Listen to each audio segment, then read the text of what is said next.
Эй, ребята, не хотите много хорошего кино? Тогда поехали!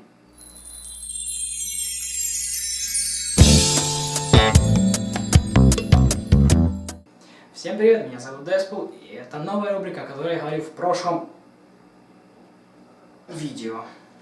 Спасибо всем, кто прислал истории, мы сейчас датируем их и придумываем, как ставить. Теперь о самом проекте. Как вы поняли, называться он будет «Киноман». Почему опять с хэштегом? Ну, во-первых, смотрится это здорово. А во-вторых, чтобы вы могли мне в Твиттере или ВКонтакте присылать фильмы с этой пометкой, которые понравились вам. И, возможно, именно они будут попадать в следующее видео. Хотелось бы также повторить, что в этих видео я буду уважать только свое субъективное мнение, не пытаясь ни в коем случае навязать его вам. Если вам не понравился фильм или это видео, не смотрите. Из названия, надеюсь, вы поняли, что я буду рассказывать о фильме «Социальная сеть» режиссера Дэвида Финчера. Фильм рассказывает о истории создания социальной сети Facebook Марком Цукербергом, Эдуардом Саверином, Дастином Московицем и Крисом Хьюзом.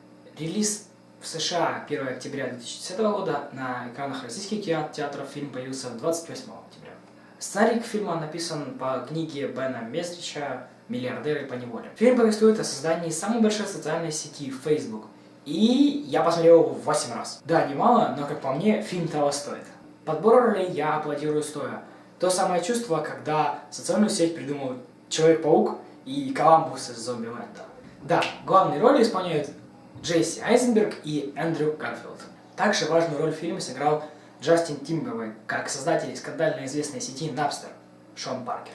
Вообще, я очень люблю Джесси Айзенберга как актера. Он как нельзя лучше подошел к этой роли. Харизматичный, немного эгоистичный. Его не волнуют деньги. Главное – идея. Замечательный Эндрю Гарфилд, который подошел к сайту как к бизнесу, немного наивен. Конечно, самовлюбленный Тимберлейк, который сразу увидел в этом деле золотое дно. Фильм о дружбе, бизнесе и предательстве. Хорошо рассказывает историю.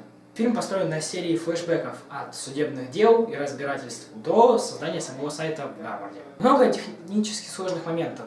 Построение сценарий-гад, создание близнецов-инководцев на основе одного актера Эрми Хаммера и его дублера. Фильм хорош, и он стоит тех 40 миллионов, которые на него потратили. Если вам действительно интересна эта история, посмотрите фильм, а еще лучше прочитайте книгу.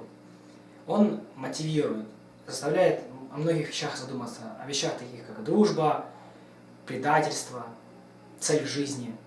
Фильм хорош, и он стоит того, чтобы его посмотреть. На Кинопоиске фильм оценили в 7,91. Рейтинг кинокритиков 96%. Лично моя оценка фильму 8 из 10. На этом все. С вами был я, Деспул. Смотрите только хорошее кино.